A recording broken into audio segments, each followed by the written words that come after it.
कि हम इस जंग में हमारी हिस्सेदारी क्या थी, इस जंग में हम कहाँ थे, कौन सा आंदोलन मुसलमानों ने चलाया।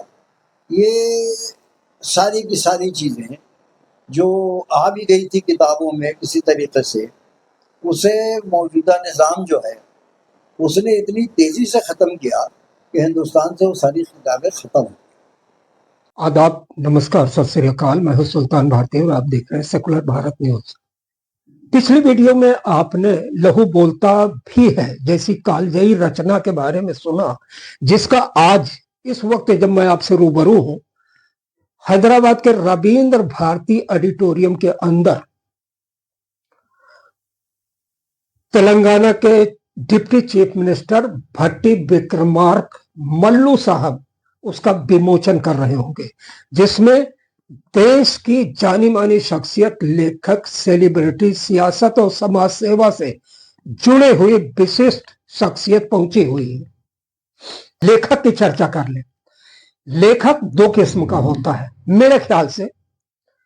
एक वो जो जिंदगी भर लिखता है लेकिन फिर भी वृद्ध हो जाने के बाद भी विख्यात नहीं हो पाता, मशहूर नहीं हो पाता, सेलिब्रिटी लेखक नहीं बन पाता, उसकी रचनाएं बेस्ट सेलर किताब की शक्ल में नहीं आ पाती। दूसरा वो होता है जो पूरी जिंदगी में एक आध दो किताबें लिखता है और मकबूलियत के सारे कीर्तिमान ध्वस्त कर देता है। शहनवाज कादरी और उनकी किताब लहू बोलता भी है ऐसी ही कालजयी रचना है। 5 साल पहले हिंदी में, फिर लोगों की भारी डिमांड पर उर्दू में और फिर इंग्लिश में। इसके बाद कितनी भाषाओं में इसका अनुवाद होगा, वीडियो पूरा देखिएगा।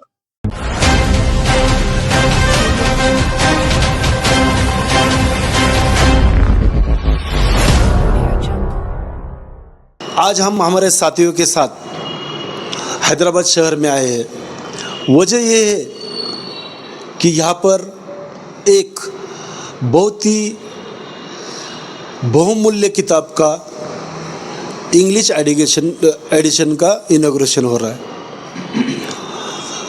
ये किताब जो है लखनऊ के जनाब शाहनवाज कादरी साहब ने तकरीबन 20 साल के मेहनत के बाद बनाई हुई किताब, लिखी हुई किताब है लहू बोलता भी है। लहू बोलता भी है के बारे में आपको समझना बहुत ज़रूरी है, क्योंकि जंगे आज़ादी में अंग्रेज़ों के साथ लड़ते लड़ते जो मुस्लिम किरदार शहीद हुए हैं उसकी दास्तां बयान ये किताब करती है। आज आप देखते होंगे कि हिस्ट्री में आपको मुस्लिम शहीदों के चंद 2 या 3 नाम आपको पता होंगे, पर उस शहादत के गवाह मेरठ से लेकर दिल्ली के पेड़ भी है जहाँ पे उलमाओं के लाशें लटकी हुई थी।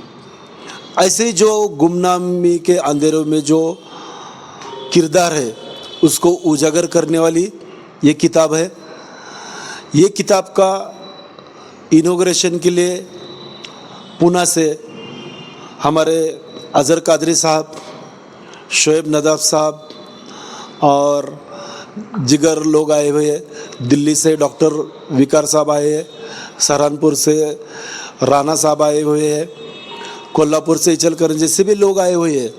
इन सब का मैं इस्तकबाल भी करता हूँ। लेकिन हम बात कर रहे हैं असलम इसाक बागवान साहब की भी, क्योंकि उनकी जिक्र के बगैर इस किताब का जिक्र पूरा नहीं होगा।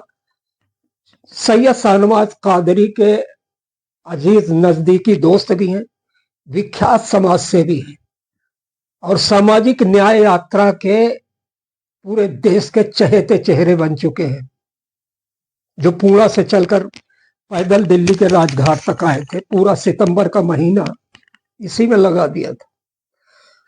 वो समाज सेवी हैं, दुनिया जानती है। वो बेहतरीन शख्स हैं, दुनिया जानती है। वो एक नेता है, जन नेता, जो बगैर संप्रदाय जाति पूछे हर शख्स के लिए मदद करने के लिए दौड़ते हैं, दुनिया जानती है। लेकिन वो एक बेहतरीन पत्रकार है, ये तो मेरे लिए भी हैरत की बात। देखिए, उन्होंने कल किताब की रिलीज होने की पूर्व संध्या पर लेखक का इंटरव्यू लिया। मुझे एक सवाल है कि जो जितने भी मुस्लिम किरदार जो शहीद हुए, तो तकरीबन तकरीबन आपने जो सर्च किए हुए, मतलब जो आपने खोजा है, तो कितने और शहीद हो गए और आपने कितने शहीदों को खोजा अब तक?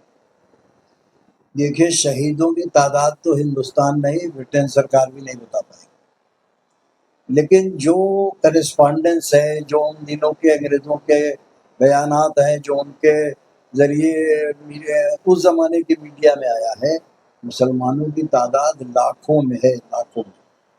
शहीद होने वालों की और जेल जाने वालों की तो उससे भी कई गुना ज़्यादा। तो सवाल ये उठता आज़ादी की बात, जब सवाल आज़ादी की जंग का आता, तो इस 60 सालों में 50-75 सालों में ऐसा बना दिया गया कि जो हकीकत थी वो कहीं दिखाई नहीं दे रही थी। कुछ दिनों तक किताबों में महफूज रही, आहिस्ता आहिस्ता किताबों से भी गायब होने लगी। अब ये बताया जाने लगा कि हिंदुस्तान में जो जंग लड़ के जीती गई वो किसी खास तबके की जंग थी और उसी ने जीता था जो यहाँ इस मुल्क में काबिज है। और जो लोग दूसरे थे, दूसरे तबके के थे, वो अपनी मनाद लिए और दूसरा मुल्क बना लिए।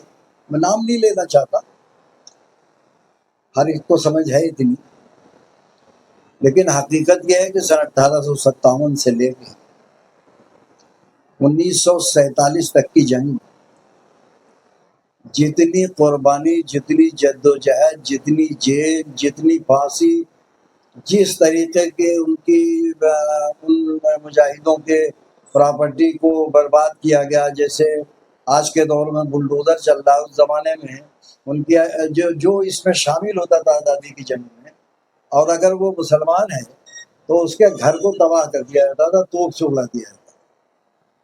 तो इस सफर में मुझे एक ही आपको बताना है कि कुछ ऐसा गुमशुदा जो नाम है जिसके बारे में मुल्क के लोग नहीं जानते, आप उसको शॉर्ट में तफसील से न बता दे, सिर्फ शॉर्ट में अगर बताएंगे कि वो शख्सियत, क्योंकि बहुत से शख्सियत तो है ही, तकरीबन आपकी किताब में जहाँ तक मुझे याद है 1200 से ज्यादा से लोग हैं, पर उसमें से कुछ एक किरदार के बारे में बताएंगे तो लोग समझ पाएंगे, देखने वाले भी समझ जाएंगे। हमारी पहली किताब हिंदी की थी और उस किताब में 1266 लोगों के तफसील, मैंने मयार ये बनाया था कि जिनके मुकदमात, जिनके जेल, जिनकी सजाएं किसी रिकॉर्ड में, किसी हवाले में है, मैंने उनको शामिल किया और इसकी वजह से ये तादाद बहुत कम है और हवाला खोजा जा रहा है, चूँकि सब ख़त्म किया जा चुका है। फिर हिंदी से जब हम उर्दू का एडिशन लाए तो 1700 प्लस हो गए हम। अब जो अंग्रेजी की आई है इसमें 2400 प्लस हो गए। हमारा रिसर्च चल रहा है, चलेगा जब तक मैं हूँ, इस रिसर्च को जारी रखूंगा। मैं दुआ करूंगा कि हमारे बाद भी लोग इसे करें, क्योंकि जिस कौम की तारीख नहीं रहती वो कौम न महफूज रहती है न रह सकती है, जिसका अंजाम आज देखने को मिल रहा है। अभी तो आप 3 लैंग्वेज में तकरीबन आपकी किताब आ रही है। हमारे मुल्क में बहुत से लैंग्वेजें बोली जाती है, बहुत से लैंग्वेजें समझी जाती है, तो आपका इरादा आगे क्या है और कौन कौन से लैंग्वेज में आप इस किताब को लाना चाहते हैं? हम ये चाहते हैं हिंदुस्तान में जितनी ज़बानें चलती हैं सूबाई सब में आ जाए, सब भी आते हैं। लेकिन हम एक अकेले हर काम हम नहीं कर सकते। अब हम लोगों से अपील कर रहे हैं और उसका असर भी दिखने लगा है। कई साथी हैं जिन्होंने मराठी में करने की तैयारी की है, हो सकता है कि यहाँ तमिल में करने की बात हो। तो इस तरीके से अब वो जिम्मेदारी आवाम की भी हसन इसाक बागवान पुणे का रहने वाला हूँ। मेरी शाहनवाज कादरी साहब से मुलाकात डॉक्टर साहब की वजह से हो गई और मैंने जब पहली बार उनकी किताब देखा तो मैं इतना इम्प्रेस हो गया कि आज से 1.5 साल पहले हमने पुणे में बच्चों को लेकर इनकी किताब पर एक प्रोग्राम ऑर्गेनाइज किया था। प्रोग्राम का नाम भी रखा था लहू बोलता भी है, और हमने वहाँ पे बहुत से कोशिश की कि ये किताब बहुत से लोगों तक पहुंचे, और आइंदा आने वाले दिनों में भी हम ये कोशिश करेंगे कि ज्यादा से ज्यादा लोग इस किताब तक पहुंचे और इस किताब को पढ़े, क्योंकि ये किताब जो है ये कुछ दिनों के बाद हमारे मुल्क की एक धरोहर भी बनेगी और एक कोहिनूर का एक नगीना बनेगा। इतने में बात करता हूँ और मेरे पूरे पुनावासी महाराष्ट्रवासियों की तरफ से मैं इनके किताब को दिली तौर से शुभकामना देता हूँ। जय भारत जय श्री राम। ये किताब जरूर पढ़िए क्योंकि आपको जो इतिहास से जो मिटे हुए पन्ने जो है ये पन्ने लहू बोलता है के जरिए से उजागर होने वाले। सभी को दोबारा जय भारत जय संविधान।